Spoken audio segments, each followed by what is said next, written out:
Assalamualaikum warahmatullahi wabarakatuh. Hai semuanya, perkenalkan saya Indah Yulia dengan NIM C1B019044, kelas R001 Manajemen Mata Kuliah Perpajakan. Pada presentasi saya kali ini, saya akan menjelaskan materi tentang cara dan sistem pemungutan pajak, tarif pajak, dan fungsi-fungsi pajak. Yang pertama, sistem perpajakan. Sistem perpajakan adalah cara yang digunakan oleh pemerintah untuk memungut atau menarik pajak dari rakyat dalam rangka membiayai pembangunan dan pengeluaran pemerintah lainnya. Ciri dari corak sistem perpajakan di Indonesia berdasarkan undang-undang yang berlaku antara lain sebagai berikut.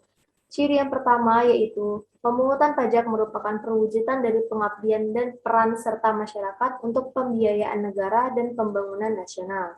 Yang kedua, tanggung jawab atas kewajiban pelaksanaan pemungutan pajak berada pada anggota masyarakat wajib pajak sendiri. Dan ciri yang ketiga, anggota masyarakat wajib pajak diberi kepercayaan untuk menghitung, memperhitungkan, membayar, dan melaporkan sendiri pajak yang terutang atau self-assessment. Selanjutnya, sistem pemungutan pajak. Jadi ada 4 jenis pemungutan pajak yang berlaku di Indonesia. Yang pertama, Official Assessment System. Saya akan menjelaskan Official Assessment System. Jadi sistem pemungutan pajak yang satu ini berbeda dengan Self-Assessment System. Pada sistem pemungutan pajak ini, pemungutan pajak yang membebankan wewenang untuk menentukan besarnya pajak terutang pada petugas perpajakan sebagai pemungut pajak kepada seorang wajib pajak. Pada sistem ini pula, para wajib pajak bersikap lebih pasif dan nilai pajak terutangnya akan diketahui setelah dikeluarkan surat ketetapannya oleh petugas perpajakan. Salah satu contohnya adalah pajak bumi bangunan atau yang biasa dikenal dengan PBB. Wajib pajak tidak perlu lagi menghitung besaran pajaknya. Mereka hanya tinggal melakukan pembayaran sesuai dengan surat pembayaran pajak terutang atau SPPT yang dikeluarkan oleh Kantor Pelayanan Pajak atau KPP. Ciri-ciri dari Official Assessment System yang pertama adalah nominal pajak sudah dihitung oleh petugas pajak. Dan yang kedua, wajib pajak sifatnya pasif dalam perhitungan besaran pajak. Yang ketiga, besaran pajak akan diketahui sesudah petugas pajak melakukan perhitungan pajak dan menerbitkan surat ketetapan pajak. Dan ciri yang keempat, pemerintah memiliki hak penuh saat menentukan besaran pajak yang dibayarkan. Yang kedua, jenis semi self-assessment system.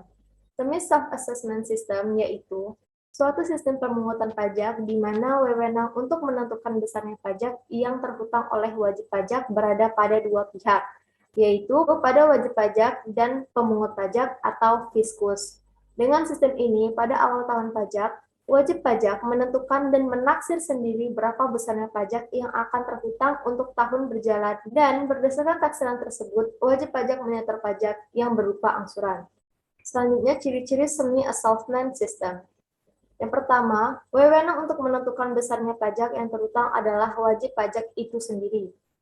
Yang kedua, wajib pajak aktif mulai dari menghitung, menyetor, dan melaporkan sendiri pajak yang terhutang. Dan ciri yang ketiga dari semi self-assessment system ini adalah fiskus tidak boleh ikut campur dan hanya mengawasi saja. Yang ketiga, jenis pemungutan pajak full self-assessment system. Full self-assessment system yaitu suatu sistem pemungutan pajak di mana wewenang untuk menentukan besarnya pajak terhutang oleh wajib pajak berada pada wajib pajak itu sendiri. Dalam sistem ini harus aktif menghitung, memperhitungkan, menyetor, dan melaporkan sendiri pajaknya. Fiskus tidak turut campur tangan dalam menentukan besarnya pajak yang terhutang, kecuali wajib pajak menyalahi aturan yang berlaku.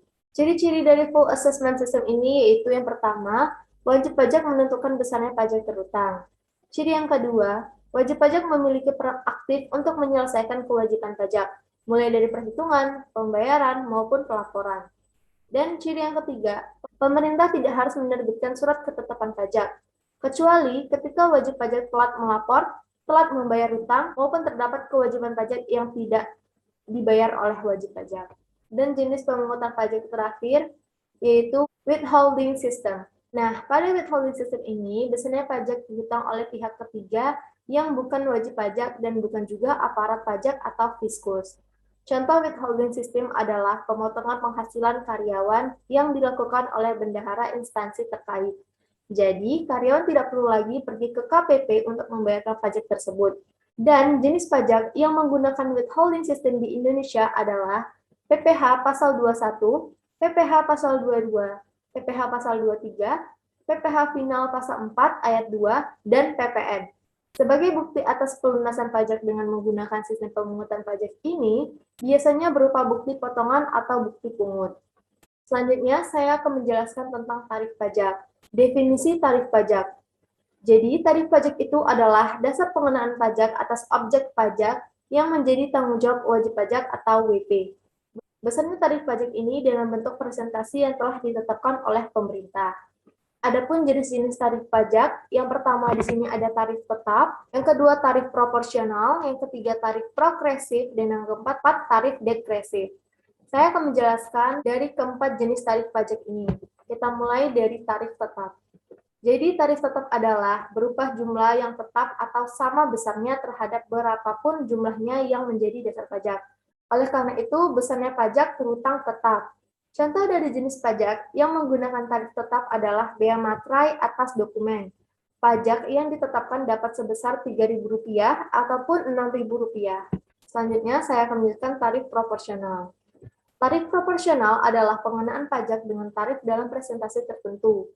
Maksudnya, dengan tidak melihat perubahan pendapat individu, dengan kata lain, berapapun jumlah kemampuan seseorang wajib pajak, jumlah pengenaan tarif pajaknya itu sama.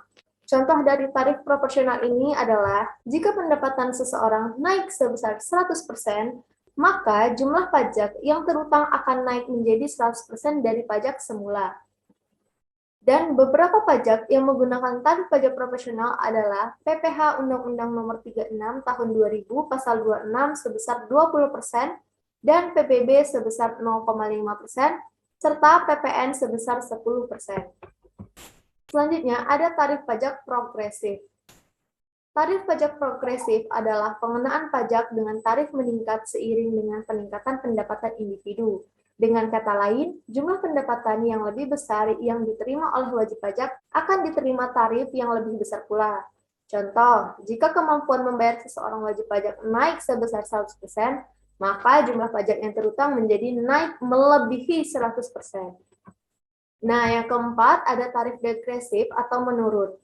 Jadi, tarif degresif ini adalah tarif pajak yang presentasinya semakin kecil apabila dasar pengenaan pajaknya meningkat.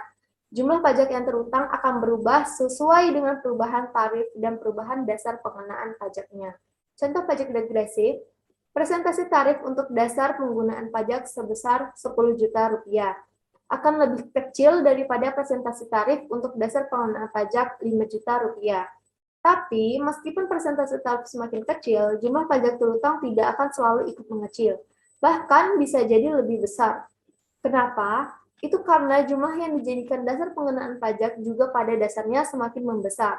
Misal, jika dasar pengenaan tarif pajak atas penghasilan kurang dari atau sama dengan Rp10 juta, maka pengenaan tarif pajaknya adalah 30%.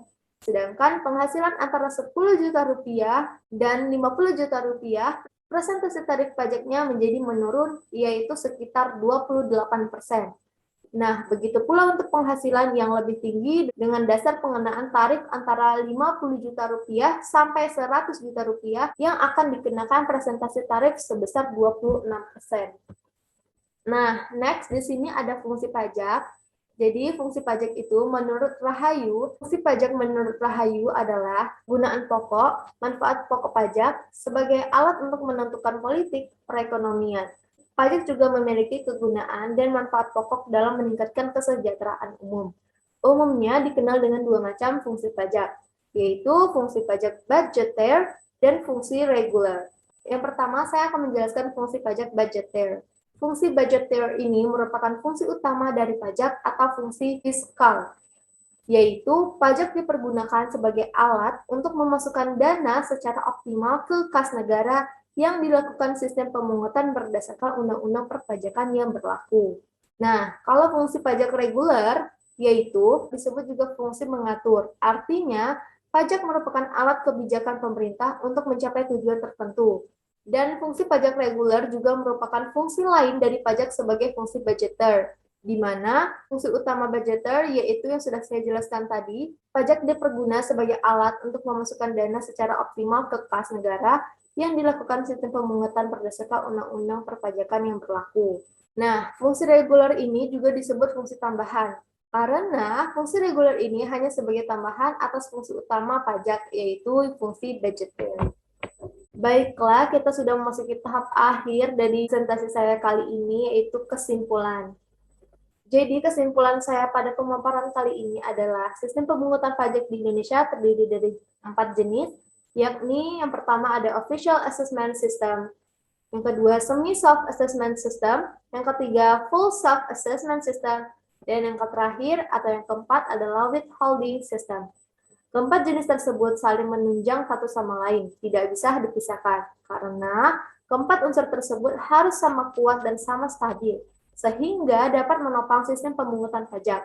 Apabila salah satu unsur lemah, maka sistem perpajakan tidak stabil dan akan dapat mengarah pada keruntuhan. Nah, sedangkan untuk tarif pajak adalah besarnya nilai yang digunakan untuk menentukan pajak terutang yang harus dibayar wajib pajak kepada pemerintah sesuai dengan undang-undang yang berlaku. Macam-macam tarif pajak diantaranya ada tarif proporsional, tarif progresif, tarif degresif, dan terakhir ada tarif tetap. Selanjutnya, pajak jika ditinjau dari aspek yuridis dan aspek ekonomis dalam kajian kebijakan publik sesungguhnya memenuhi unsur-unsur tujuan, proposal, program, keputusan, dan efek. Hal tersebut dikemukakan karena pajak mengandung fungsi budgeter dan fungsi regular. Baiklah, sekian presentasi saya pada hari ini. Semoga bisa bermanfaat untuk kita semuanya. Terima kasih banyak buat teman-teman semua yang sudah menyimak presentasi ini sampai akhir. Saya ucapkan wabillahi taufiq walhidayah. Wassalamualaikum warahmatullahi wabarakatuh. Bye.